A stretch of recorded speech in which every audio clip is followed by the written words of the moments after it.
கலைஞனுடைய அதிகபட்ச சந்தோஷமே வந்து ஒரு படம் வந்து நல்லபடியாக மக்கள்கிட்ட ரீச் ஆகி அதில் ஒரு பாராட்டு வரவேற்பு கிடைக்கிறது தான் ஒரு கலைஞனுடைய மிகப்பெரிய சந்தோஷம் அப்படின்னு நான் நம்புகிறேன்.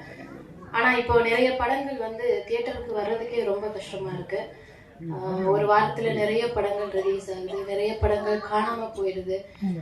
ஒவ்வொரு வாய்ப்பையுமே தக்க வச்சுக்கிட்டு அதை நல்லபடியாக அதிலிருந்து ஒவ்வொரு படிப்படியாக முன்னேறணும் அப்படின்னு நினைக்கிற ஒரு சாதாரண ஒரு